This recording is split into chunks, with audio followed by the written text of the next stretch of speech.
Right. Envy had played a really easy schedule until it got more difficult.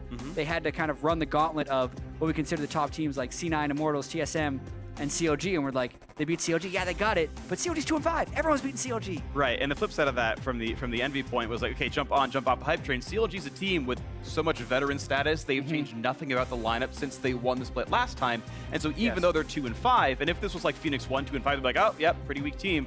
But with CLG, it's like you expect them to get better by the end. Exactly. There. It's because still holding hope. They've built up a lot of history in which to pull from. And it's the exact same 5 players and the same coach that won the split. Yeah. And finished second at MSI. So, like, it's seemingly not a matter of will, but when. Yes. But the longer it takes, the more you begin to question if it will happen or not. Sure, and we've seen teams make this sort of run. TSM was 6th place and got second by the end of it in the spring split. So the tried and true story of we'll just do it by playoffs, okay, it exists. It's just your fans are just kind of on the edge of their seats the whole time waiting for you guys to show up. CLG may be that here as we get ourselves through most of the picks and bans. 2 of the big split pushers gone from Darshan, trying to remove that tried and true CLG style. Make CLG beat you with something different. Everyone loves to point to Huhi for CLG's struggles. He hasn't played great. He has also said himself that he's really trying to find the right champions for him in this meta. Really, the only things that have worked for CLG have been the split pushers, so those are very intelligent bans, in my opinion, from Phoenix1. All right, the final ban going through as Shen. That means the pretty much insta-lock on Karma, the first grab here. We know her as a flex between mid lane and support. At this point, I actually want to know the stats, because I bet you it's pretty close to 50-50. And we'll see as Trundle and Azir come through for CLG, finding another split-pushing fighter for Darshan. Yeah, Trundle should fit in fairly well stylistically with CLG, although Trundle's not the champion that you really see people outplay with. It'll be interesting to see if Darshan can pick his battles properly, because that's really what playing Trundle is about.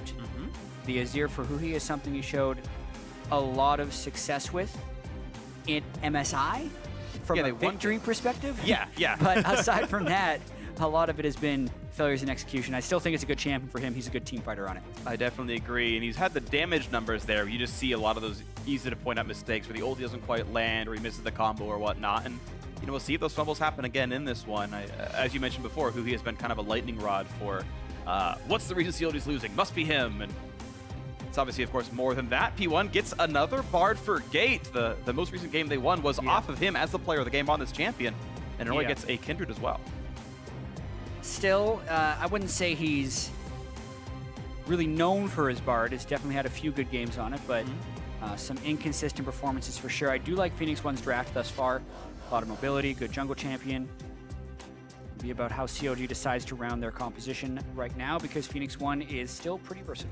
And you talk about being known for Bard, of course, the most recent CLG win was actually off of Aframu's Bard. That was a game over Immortals. So not only is it good for Gate, but it's arguably Aframu's best. CLG would rather take the Azir and the Trundle early, didn't care that much about the champion, and actually they're going to save the support pick for last to let that Trundle be a flex.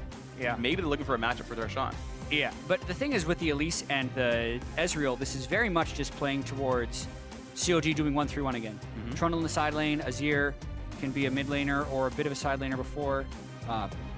Very stylistic CLG. So I think they're just going to get the victories, and it's becoming a point where, like, I think they're going to try and just work everything around their style instead of trying to change their style, which historically has been what's given CLG success. Like, that's how they won their first 2 splits. So I agree. I don't expect them to go back and just start playing the same champions other people do. They're just going to try and find a way to work around the way they like to play the game. I completely agree with you, Jet. And honestly, I feel like this is a state of the game right now where I think it's a non-restrictive, it's a very inclusive sort of meta game. I think there's a lot of different styles of champions available.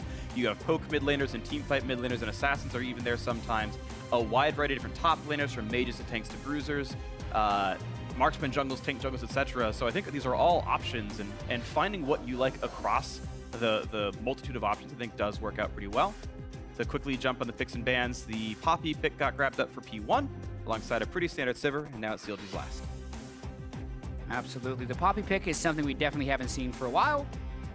Will match up not very favorably with the Trundle, to be honest. Trundle is really good into Poppy. So actually quite confused about that pick. I agree, but there were a lot of top lane bans, so they didn't have much to go off of, but there's still plenty of stuff. Okay, Braum, the final pickup here, so another tank picked up for CLG. You got champions like Swain still up there. There are some fighters or some mages that do well against the matchup. Yeah. Not gonna be the case. Double tank now for CLG. Interestingly enough, yeah, with that Braum pick, it can very easily flex into a teamfight composition for CLG, right? Like Azir, Braum, Ezreal, Trundle is a good teamfighting core, and then Xmithy always likes playing Elise into Kindred because of the CC lock they can achieve. And overall, that just speaks highly of this draft for CLG. I think this is a really good mix of past and present and fits well currently in the game, as well as showing their style. Definitely agree. So CLG looking pretty strong in their draft. Phoenix1 with their new look with Inori finally back in the roster, and Pyrian staying in the mid over Slushy. Feels like they've grabbed something that they like. The potential damage certainly very high. Sivir can 1v5 in the ideal scenario. So can Kindred, we saw from Meteos. Right. I think P1 has a very movement speed heavy team composition, but their actual lockdown and it has to be very, very precise. Poppy and Bard are the tools. Not as big of a fan of Phoenix1's composition, but we'll see how it plays in game. Execution requirement certainly a lot higher. We'll see if it does work out for them. And as you said, we'll see how it goes out in game. And you guys let us know how it's going to go out before the game even happens. Tweet at LoL eSports, hashtag P1 win, hashtag CLG win. Looks like the fans in favor of Counterlogic Gaming here, but show your support for your favorite team, who it's going to be. Once again, Inori back in lineup for Phoenix1, 0-6 without him. Sadly, 0-2 or 0-1 with him so far. CLG could make that 0-2 as this squad still hopes to move up the standings. Xmithy said they might be a mid-tier team. So you're looking like just that. Here we go into game one. Which team's going to start finally turning the season around? Phoenix1 versus CLG. Yeah. I talked about on the analyst desk earlier how Phoenix1 really just wants to start kind of preparing for how they're going to deal with the other teams towards the bottom, whereas CLG, they should still have championship aspirations. It's just been such a slow start. And previously, when you're in best of ones, like, obviously, this is still the worst start any defending champion has ever had, but it's maybe even more excusable if it's best of ones, being like, they're just getting unlucky in some games. Maybe they could easily be this way. Yeah. But no, CLG is just like legitimately losing these best of threes, and even the best of threes they're winning are often taking them 3 games to do. Uh-oh, Stixxay pretty much It was a bait. attack. Then Afro misses the chair. This was definitely a bait. Darshan not quite going to pick off Gate, but it does mean another flash is down. So Mash and Gate both losing their flashes here. No summon is burned by Counter Logic. Nice boomerang hits 4 times. And even more poke coming through. Yeah, Stixxay's actually getting pretty low. But overall, I really like that level 1 from CLG. Making Gate and Mash get a little bit aggressive. CLG burns no summoner spells. They get both flashes from Phoenix1's bot lane, and they get their lane swap wards in. Definitely solid. And Sivir will almost never take the mastery to lower the cooldown, so it's going to be the full 5 minutes for him, whereas 4:15 for the Bard. We'll see if the repeat gank comes in. I actually really do like Thunderlord's Ezreal, so props to Stixxay for doing my favorite keystone on him. Bond of Stone, normal, and yeah, pretty much down the line things we expect. Fervor, Trundle, by the way, I know I mentioned it last week. Did Darshan really want to go Fervor on Trundle? Turns out, yes, he did. And Fervor Trundle is a bit more common than I had thought coming in, picking it over Grasp. Yeah, definitely when Trundle was first kind of resurging in the top lane, it was almost always the Grasp of the Undying, but I think especially because you're getting so many of these super long duels with Trundle in the side lanes, his damage gets rather ridiculous when you have the Fervor, and it just kind of speaks to the playstyle Darshan want to play. Oh, Zig getting caught out, running through the jungle. That's a 3rd flash down. Why did Zig even go there? You have to know that's where CLG could be jungling. Yeah, I agree. I think CLG, oftentimes you'll see a team start on the top side and then finish on the bottom side to push the turrets in. So I think Zig was just trying to guess or something, but it's not like he's going to be able to solo the jungle by himself as a Poppy. Throw a buckler at a monster, hope you steal one, like that's it? I think that's basically what he was hoping to do. Either way, not worth it. No. Now he's running up top lane. Well, thankfully for him, it's a lane swap, and more often than not, round 2 of the lane swap is still non-combat, so we may never need to use that flash unless a turret gets angry at him. So it might not mean too much, and Nori gonna grab this red buff pretty easily. Looks like a fairly reasonable trade of jungle camps as Counterlogic Gaming. Oh no, Afro move. Yeah. He's gonna be okay. 2 turret shots. Yeah. He's probably gonna be fine. He's still not gonna be in combat with any champions for a while, so it shouldn't mean much of anything. Turret trade seems to be going just fine, and really the only difference is how the mid laners are faring, which is slight lead for Pyrian, and how the junglers are doing, which was honestly very close to equal as well. Yeah, and the very early lane for Karma can be super strong, as is just with Karma in any lane right at the start. CLG gives full experience and gold, well, full gold to Darshan here. 76% vote.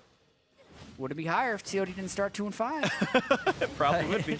But then the curse of 90%, they lose the game. Yeah, that's true. So I actually want to point something out, something I've noticed since I've been watching teams mostly give solo gold to their top laners. We talk about lane swaps, or at least we used to talk about them starving top laners. Like, oh, there's a Jack, you should lane swap, get rid of his gold. If you're giving solo gold to the top laner, they have the same amount of money as your AD carry. Like Darshan's at 1,200, he's at more than 6A. And a similar boat right here for Zig on Poppy. The marksman, the AD carry, tends to get the minion kills, but the +4 from the turret matches that. And as far as lane swaps are concerned, the gold goes equal. Yeah. Here's a thought. Yeah. Although it's probably not going to happen just because of the nature of the way lane swapping works. But, okay, never mind. They're going to do a gank on the mid lane. Watch that first. Ooh, good trade of flashes. A nice attempt by Smithy. And that is now 4 flashes that P1 have used. This one actually a forced usage, though. If you're going to try and make a huge meta call about definitely going to be a lane swap, want to move my gold around in the best possible way, technically, you could, if you say a top lane, if the theory is correct that a top laner scales better with levels and a marksman scales better with gold. Oh. Right? The top laner starts... Or the other way around. Wouldn't you just let the top laner get the CS kills at the beginning and give the solo turret gold to the AD carry before swapping back? Because then technically the AD carry gets all the gold, but the top laner would have more levels and relatively equal gold. So while I think that's true, and I like that thought, I think the reason it'll never work is because normally the top laner holds the freeze afterwards because they're holding teleport. Yep. Right? They have to be mobile around the map. So if you wanted to bring teleport on MASH and make that play, yo, I'm down. We've seen teleport on AD carries before. It has not ended well. And then Deft used it in the middle of a team fight when he meant to heal. Also, I feel like Sivir flanks worse than Poppy flanks. Yeah. Generally speaking. But you're right. Like if that were the only factor, I would agree with you entirely. But because of the whole teleport usage thing, certain champions are better with it. And then, that starts kind of flowing around. Starts falling apart. Because, I mean, that's the whole thing about top laners is like they're always able to join the fights with teleport. So. Yeah, very typically. It's very rare you don't see that happen. Even more gold to Darshan, though. He's now at 2,000. Woo! 2025. He didn't quite get to 2006. It was 2005, then it jumped. You're slightly ahead of the curve, freak. Oh, you're right. Sorry. I looked over at my screen. Spoiler alert. It never hit 2006. We've talked about it before. Earlier on in the game, the broadcaster's on a very slight delay from the players. Yes. So they don't accidentally get tipped off by a crowd reaction before a gank. Broadcast wizardry makes it equal time by the end of the game. How do we do it? Magic. We speed it up during a replay. Yep. Yeah, that's how speed it up during a replay. Done. Every once in a great while, I'll accidentally see it like on screen. There's actually been ones. I remember back in the day before we spectated with 2 computers. This would be like at random third-party events as well. The observer would scroll off into the jungle and then speed up while they're like in fog of war. So you can't see. And then scroll over to the lane and be like, "You never saw this." Yep. Wizardry. Oh, Infernal Drake is the first one, and this is actually a bit of a sneak move by CLG. The ward goes over the top, so now CLG has to bring a 0 over. But Kindred is nowhere to be found, so this should be a Drake for CLG pretty easily. Yeah, no punish at all. Of course, Infernal Drake with AoE damage killed the Spiderlings off much earlier. Not that it means too terribly much here. Smithy will grab this one nice and clean, smites it to be sure. And Infernal Drake means more stats for Counterlogic Gaming, which actually means a lot for Darshan and Huhi, who are going to scale nicely. Yeah, and it'll be later in the game where this is powerful. Even though Infernal Drake is one of team's favorite late game Drakes, it's a percentage boost, so there's not many percentages to boost early on in the game like this. Not so much. But they'll probably be okay with this one. Darshan looks like he's going to be holding the best of a freeze that he can, and with the Drake off the table, honestly, Darshan can benefit from this quite nicely. There's probably not much that Phoenix1 can push with this. Kindred's not on the side of the map either. They can't shove it into the turret, and this means Zig's life's getting hard really fast. If he doesn't have good ward coverage, because Nick Smithy's going to be plugging him before too long. Similar boat, though, for the bot lane duo as CLG pushes it in, and MASH and Gate just trying to freeze it. Yeah, Huhi also doing very well in the mid lane so far on Azir, shoving in Pyrian's Karma quite well. Hasn't had to burn any summoner spells. Pyrian hasn't used a teleport to zoom back to lane either. So this early game is quite good for CLG, I would have to say. No one falling behind, everyone pulling slightly ahead. 600 gold up with a dragon take as well. Oftentimes you sacrifice minions to get a dragon or to kill an early Drake. And we saw that with early week Apex, actually. My favorite example of this was Apex CLG, actually, as a series. CLG, though, 700 gold lead with a Drake. Like, they're just ahead by being better players, it looks like. I think it's more just like moving around the map better, for sure. It's some of both. It is, true, because the mid lane has been a straight up CS advantage, and other things are just like better individual decisions, but it's the fact that the team is on exactly the same page on how this lane swap is going to work in this situation. Yeah. Yeah, I agree. I'm hearkening partially to what, I believe it was Mark who said, maybe it was Crumbs, I'm sorry if I got you wrong, but it was talking about what made the low-tier teams low-tier teams. Like, well, there's actually a lot to fix. Individual players are oftentimes a bit worse, also the macros off, and CLG, you know, fewer systematic problems with that squad. Ultimately. And their lane swap has still been good. And it's not like any of those players forgot how to play this kind of game, and they continue to have great early game leads. But we saw in the pregame, their gold difference at 20 is still pretty deplorable because everything after that just starts falling. For sure, and they're still going to have to make that first aggressive move to break the game open. They've been able to gain slight advantages, but it's not like they're going all over the map killing people yet. Nice mark pick up there by Inori, which puts him at 1. So that was his first one of the game. You got to get 7 more in 15 minutes to catch Meteos. I know, Meteos had 4 at 8 minutes in his Kindred game. 8 at 22, I think? Yes, correct. Yeah. He was going off. Yeah. A little bit of luck, a little bit of skill. A little bit of both. I ran into Cloud9's owner, I think, Jack. I forget his title, but Jack Etienne, famous in Cloud9. And he was saying, yeah, there was one time where they were going for a dragon, and right as they started attacking it, the mark spawned on it. And he was like, and in his mind, he's like, oh, calculated. I was like, well, so it's 50-50 because once you're at, I think it's 5 marks, it's either on Rift Herald or Elemental Drake. It can only be on those 2 at a certain threshold. So you, at worst, it's a coin flip. But then also, Kindred passive has a cooldown before it marks another monster. And Jack was like, oh, hold on, Stixxay's going to die. Or try to get away from this. There's a Sivir ulti. Stixxay's running. Ignite is on him, and he's putting the ulti across, but he's got nowhere to go. The stun's going to land, and they give it over to Mash. A great kill. What a pickup there by Phoenix1, finding a play in the early to mid game. Yeah, Stixxay getting caught out a little bit here. That's something that was one of his problems earlier on in the spring split, but ceased to be a problem towards the end. And even with the pink ward, he just doesn't have the right angles to prevent that gank from happening between Mash and Gate. No turret behind him, trying to farm an Ezreal too far up the lane. At least he didn't burn summoners because he was definitely dead. Yeah, so smart of Stixxay to realize he was gone, and a great, of course, magical journey. Gate making that one happen, absolutely. Really nice stuff by him. To finish the Meteos story, Jack was like, yeah, they were actually just waiting for Smite to come back from cooldown to make sure it was safe. That ended up timing the Kindred passive. And I was like, you should just learn to time Kindred passive and then pretend it was calculated. And he goes, yeah, it was calculated, obviously. So, want to tell that story? As we are in an otherwise slow game, but Phoenix1 making the first aggressive move. Sadly for them, they are still down in gold. It's a 45 minion difference in the top laners. That's pretty rough. And Stixxay had caught up most of the way. And plus 20 for Huhi. Exactly. Darshan is 2 levels above Zig right now. Part of that is from very early on in the game where Zig had to burn his flash, and really just, he's been trying to wait around, but Darshan has been able to catch all the waves, and then Zig has not. Darshan catching, though. The root's going to hit him. All the damage comes through. Pillar, the Azir ulti, and Huhi saves his top laner. Darshan gets away. And now it's pressure on the mid lane as 4 have arrived. Everyone but the Ezreal. Yeah, down to half. Really poor pathing there from Darshan, not respecting Phoenix1 whatsoever. He could have just gone around the river while they were rotating to try and take the turret, but he was trying to save every second and just rotate to that mid lane to take it. Yeah.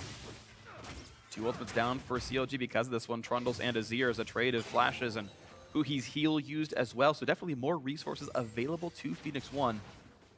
But Counterlogic Gaming still looking a bit aggressive. Nice bit of poke and Hyperion. Arcane Shift and a Mystic Shot, and the Conquering Sands comes through for a bit of damage as well.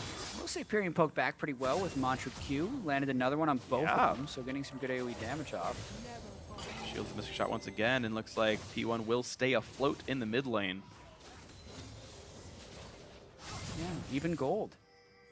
Yeah, first blood making it for the farm difference, and otherwise these teams are, they're matching up quite nicely, so we'll see how it extends from here. Next break up is Mountain, which means quite a bit more later on in the game, but still doesn't suck to have now. And Phoenix1 are here first. Smithy just getting back from base, so they might not even get here in time. Now, Mountain Drake is the tankiest of the 4, But even that extra 25% durability roughly is not going to be enough to stop them. That's a great pickup by Phoenix1, capitalizing off the mid lane poke that Pyrion got down, honestly, withstanding it all, and taking down a nice Drake buff. Yeah, so at least Phoenix1 is staying in the game here. Taking that Drake buff, kind of equalizing the game a little bit.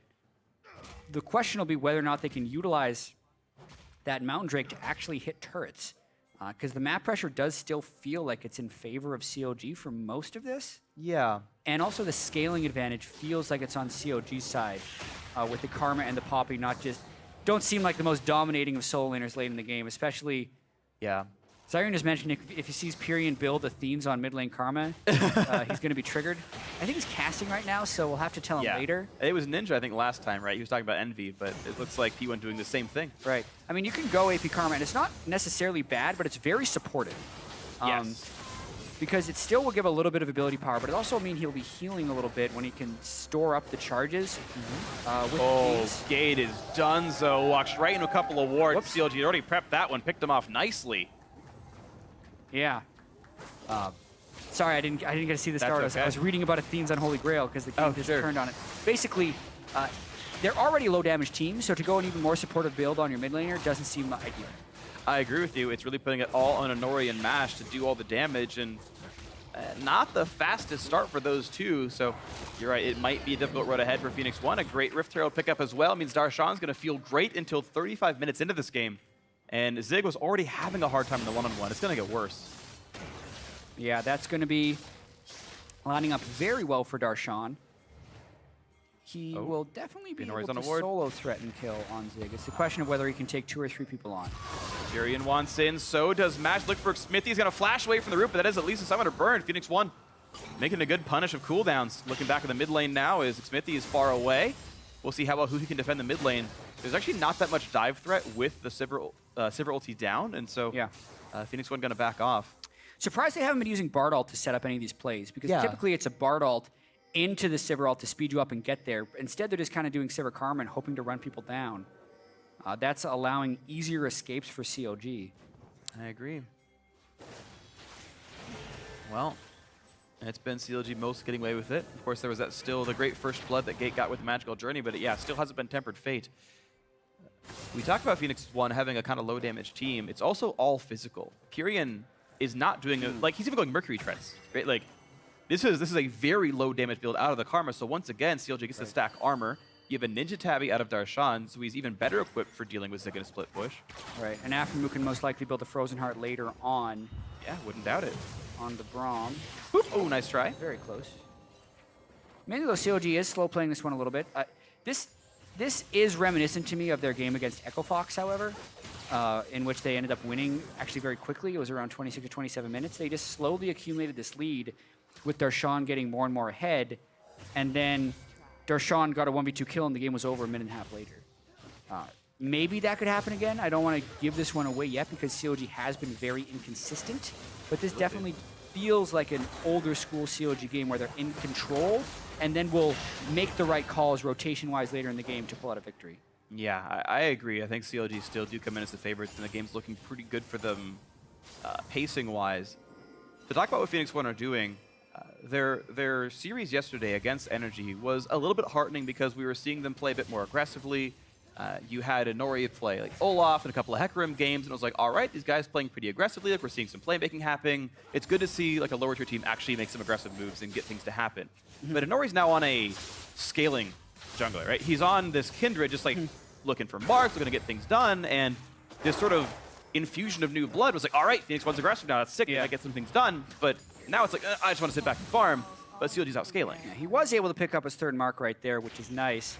And I would challenge that, like, the Kindred, as a scaling jungler, like, Kindred has a lot of early pressure, and I'd say it's like a snowball marksman, actually. Okay. Because I see late game Kindred is only successful when your early game is strong. Okay. So they got to be sure to not be too passive here. Getting 3 marks is nice. Like, it takes aggression from the Kindred just to get the marks in the first place, even if you're not getting kills or assists. But I think this game pace will still favor CLG. Okay. I agree with what you're saying. Just want to add the clarification on Kindred. The wrinkle on Kindred. Yeah. Really worthwhile. Yeah, thank you. You're much better jungler than I am. And now the pull on the red buff. Smithy wants this one. A ward over the wall, and his fight goes to Inori. Maybe a sign of things to come. He had lost all his battle against Santorin yesterday, But winning this fight against Xmithy, a nice bit of vindication. Red buff goes to him. And now the attempt in the mid lane, a good dodge by Huhi, but Sivir wants in. Nope. Shifting sands away. And he's not even close to getting caught by that one. 2 ultis for nothing. And once again, at least we're seeing them attempt some level of pressure, but it honestly isn't landing, and it hasn't for quite a long time. And like you said earlier, it goes twofold. First off, you want to be able to land the Bard ultimate, which would be an individual move. And second off, you want the teamwork to wait for the hit confirm on the Bard ultimate before using the Sivir ultimate. That way, at least you can have the utility up for later. Yep. But instead, they use the Sivir ultimate like right before the Bard ultimate missed, and both ultimates are used for nothing. Yeah. Well, as long as they can wait until it all spawns back up, or sorry, cools back down, I should say, it wouldn't be terrible for Phoenix1, but they're getting pushed out of their own jungle. CLG once again grouping back on the mid lane. And this very slow-paced game one is, well, slowly growing a lead for Counter Logic Gaming. Inori chunked to half thanks to a true shot barrage, and that means the turret will finally go down as Ezreal's finished his Iceborne Gauntlet. And as Manamune, even more poke from Huhi comes out, and it means that Phoenix1 are forced very far back. Next Drake is alive. Ocean, not ideal for CLG. I assume they would have liked another Infernal, honestly. Maybe even Mountain for the Siege, but, well, at least Stixxay has infinite mana now. Yeah, still going to be solid. I love being able to stay out on the map longer with Ocean Drake. Yeah. And it actually helps certain champions more. Ooh, look at that. Okay, that's nice. It will help them play the Siege game. And honestly, it means a lot on Ezreal, who every time he hits a champion is going to burn some mana with this mana, with eventually Muramana, right? And with a giant champion pool of having a stack tier and an Iceborne Gauntlet means he's going to have a lot of mana coming back, which actually, so Ocean might be more damage than Infernal Drake for an Ezreal. Correct, because he'll be able to continually regen his missing mana. Whoop. Darshan forces the Poppy ultimate, and now Afro might be a little caught out. But no one from Phoenix1 is even in range to do anything. A nice supportive move by Darshan. There we go. Tempered Fate hits only the tankiest member on the team, and he actually guesses wrong on who he actually tagged. I think he was looking for it to be Aphromoo in the bottom of that tri-brush, but he wasn't there. Gate went for the blind Q and missed. So COD still pulling ahead ever so slightly. We'll say who is getting a big lead on Pyrian.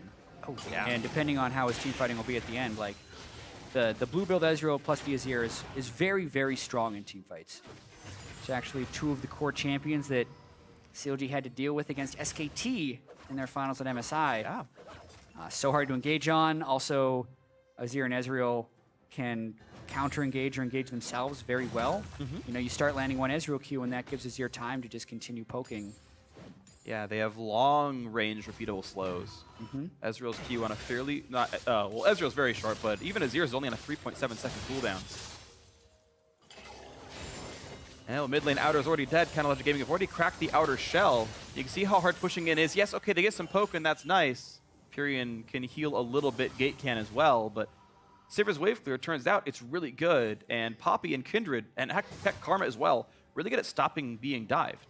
It's like, well, here's all the shielding and healing and pushing away in the world. True. And the wave clear from Sivir adds to that, which means COD has to be fairly measured with the way they go in, which also is good that Darshan is pulled ahead and will be doing the split push game. Very aggressive build from him, by the way, with the Hydra and a Sheen completed. With the health crystal, actually makes me think he might be going Triforce on Trundle. It's a possibility. Triforce on Trundle? Yeah, that could easily be the case right here. Looking for a bit of punishment onto Zig and not quite finding any more. Yeah, I guess he feels that Pillar's enough of a slow for himself, so going for a higher damage, higher move speed build would work better for him. But a very offensive Trundle build for sure, if that's the case. Hey, back in Season 2 when I was a pro player and played Trundle, I built Trinity Force on him every game in solo queue. That's true. It's actually a very good Trundle item for the move speed and the burst damage because you can consistently proc your Q. And now with 20% CDR, it would also be good, but they catch Huhi. Okay, Huhi gonna get stunned up. No, nice! Afro puts the shield, which blocks the second half of the Bard Q. So no stun into Huhi, a great play by Afro to keep his teammate alive. And now Stixxay caught up, but a nice ulti stops Sig in his tracks. Stixxay gets over the wall, and they're gonna be okay for now. CLG still got the fight. Zig ultis, and oh, he misses. Huhi's back in. They want this Poppy. Gates running away. Magical Journey's there into the bottom side. Stixxay picked off, and Nori without him even ulting. Another kill comes through as Xmithy gets executed. Now Mash on the bottom side of the map getting dropped as well by a Hydra, and that's 3 kills picked up. And now it's on to Zig once again, slowed down by the Braum. Will come for hits, he'll do it. Can't quite pick him off. A 3 for 0 to CLG. Great fight. Just like that, and that was a huge mechanical outplay by Huhi. Where's the highlight of that? People are so willing to show the poor plays he makes, but the big play was right there as he disengaged Zig on the wall stun, and CLG take full control of this with one swift fight. They get the inhibitor. And actually, you mentioned the Echo Box game, but here we go. A 20-ish minute team fight takes an inhibitor down, a 3-for-0 on Counter Logic Gaming. Kind of like that one, feeling good now. Yeah, Proto Belt on xMithy allowed him to jump in and burst a little bit with Elise. Slow clap from Freak, watching this one more time. They get the ultimate on Ahuhi, but watch Stixxay proc his ultimate right there.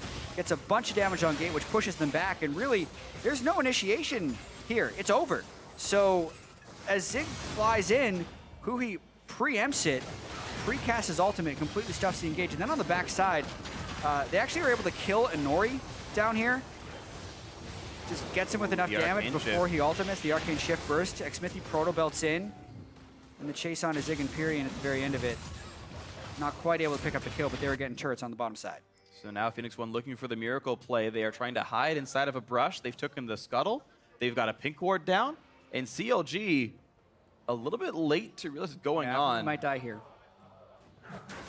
Oh, he's got xMithy. He does get slowed down, and there is the Bard ultimate. Gate to land the stun. They push him back into it. Perfect teamwork right there. And Nori gets the kill, and after a knockup means xMithy repels up to nothing. He's in the raft. He's going to land and take some damage, but no, it's time for the re-engage. Darshan picks up Gate once again. A knockback, and Zig's cut off. He runs away, but not fast enough. He gets another kill for himself. 6-2 CLG. Yeah, can't quite save Aphromoo. He was correctly suspicious for a reason of people being in that brush. But puts himself in a dangerous situation for sure. They're actually turning for Baron right now. Azir kills it very fast, but here comes Pyrian. It's going to be too late. Block. Picked off nicely. Counter Logic Gaming with a large advantage now. Getting away from wants to get this kill. E into Q could get up. Lands it for a little bit more. Can't dodge the inner flame, and that means it will be Pyrian getting away with this. And they don't have the minion wave prepped quite in the top side, but they can get blue buff for sure. And it is a big wave if they can get it to crash. So expect CLG to try and make a push right now. The Ocean Drake will help them heal up a little bit before they make this push. Correctly able to play around the Drakes they have. You can stay out on the map much longer with Ocean Drake. That is the biggest value of it, in my opinion. It's like they have old Baron again. And look, Stixxay's full health. And a double stun is nice. xMithy losing most of his health bar. This is going to make CLG consider their options pretty heavily because Phoenix1 are full HP. xMithy very low now. May want to give this up. Zig chunked down. A lot of damage coming through. They almost pick him off. The Braum ulti misses. Just the wave clear right now. CLG, again, now out of minion wave. I really do think they should recall. There's an Infernal Blade up for the taking. Exactly. A little bit of an overreach with Aphromoo on his Braum ultimate, and that is a fairly key disengage they would no longer have, but oh, stun from Gate they want, and again, xMithy staying alive. Now the Kindred ulti to save 3 of them for now, but it's now the team forced to run away over the wall into the base. Ahuhi chunked low, gets a heal in from Ezreal, but he's one hit from dead.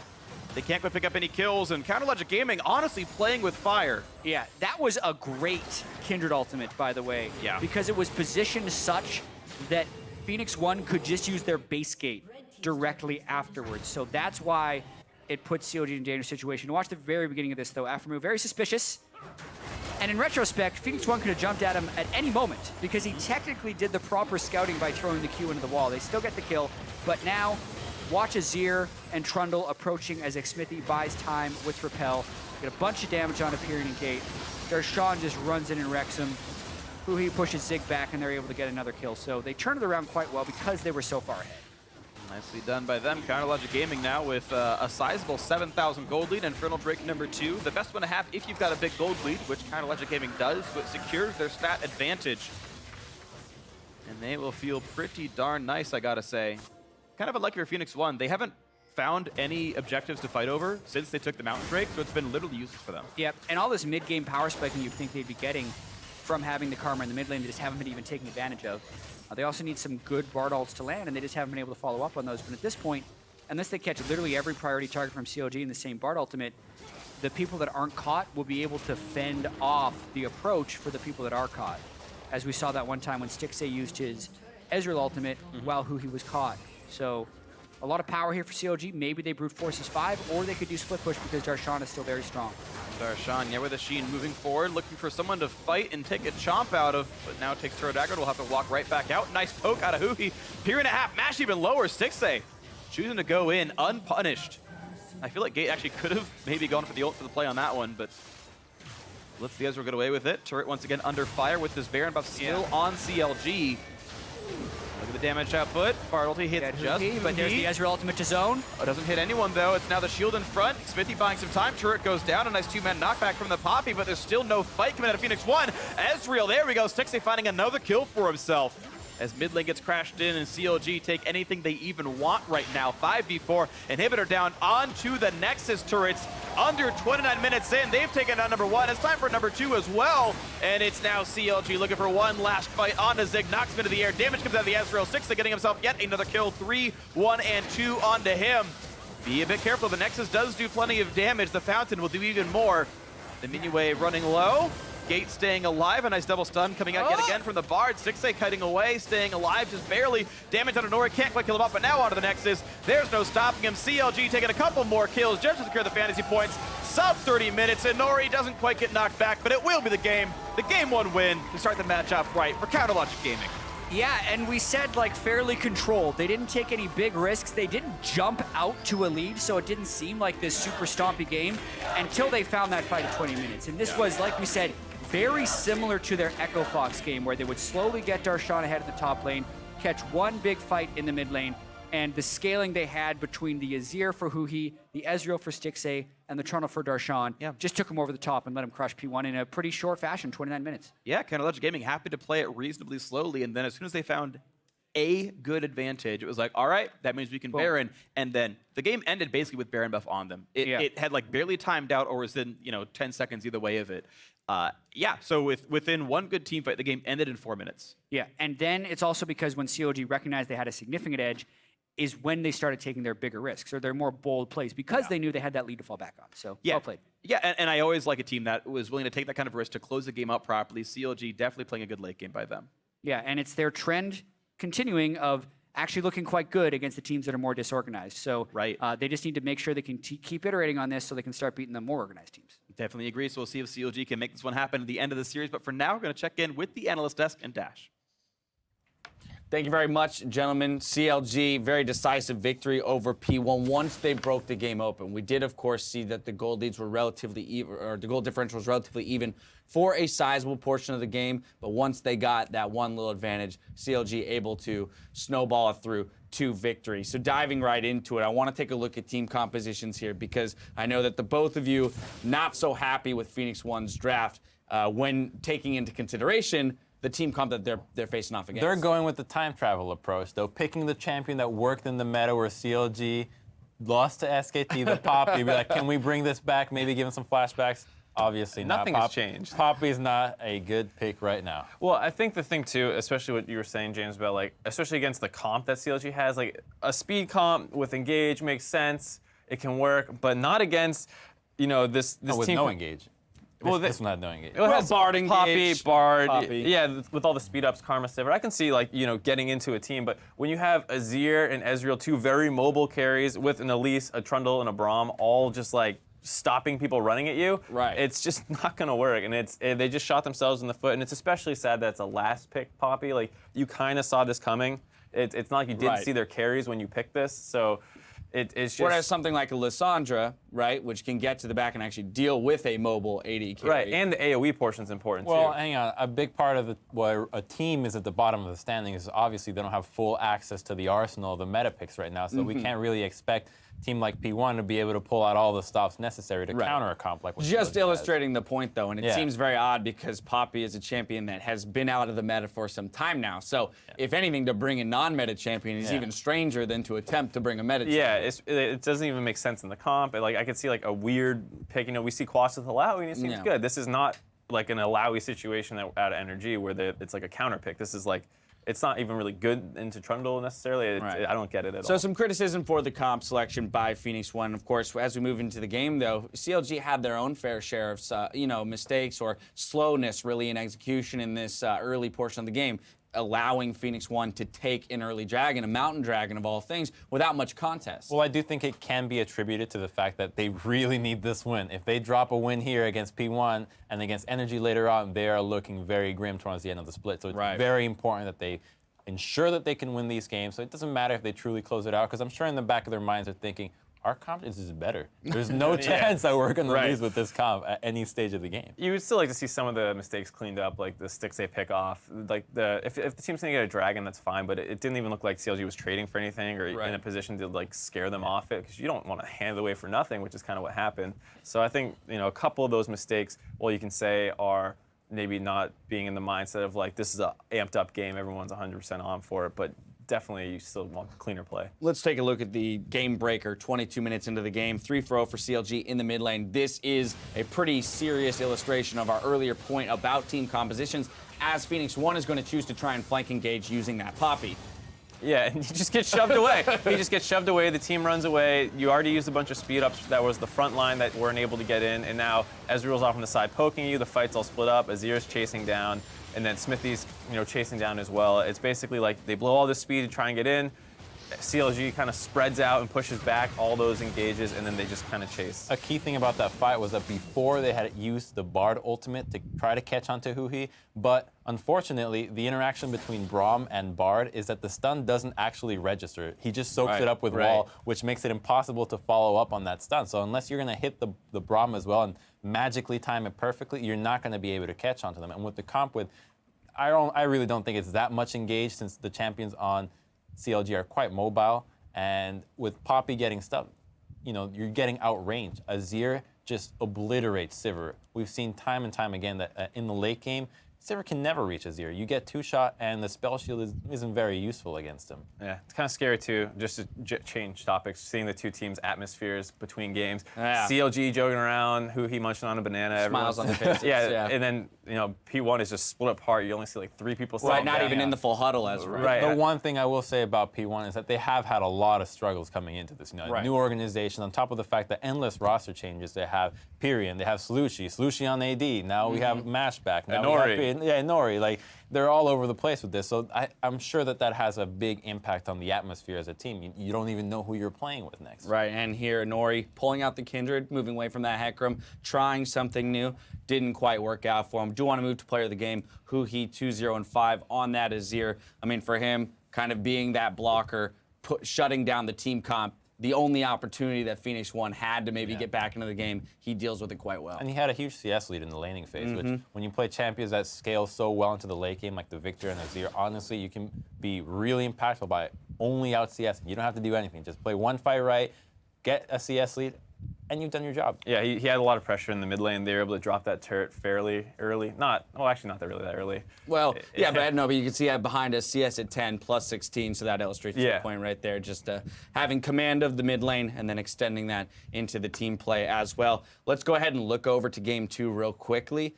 Phoenix1, of course, moving to the red side. A lot of times we talk about how this even handicaps teams even more and what they're allowed to do in the ban phase. So what can they do to shore up the pick ban phase here, moving over to the red side? I don't know. I think they're in trouble. I mean, like CLG is banning the Rise Vlad on red side. Those are going to be opened up because you know CLG is happy to play Vlad and Rise, and now they're stuck with that. I think their strategy might be to let everything go up. Like the time where we saw CLG try to make that ragtag comp. Yeah, that comp too. So you want to bait them into it? Let everything go through. Hopefully they pick it all and then put the comp. We got a Nidalee, a Swain, a Rise, a Vlad, an AD carry. Like, okay. Right, okay. All right, well, there you go. Maybe that's something they give it a curveball. What else are you going to do? Leave it all up. Just make it a super OP game and see who comes out on top. Well, we've got more League of Legends coming right up after the break, so stay tuned for game 2 in just a few minutes. Don't touch that browser.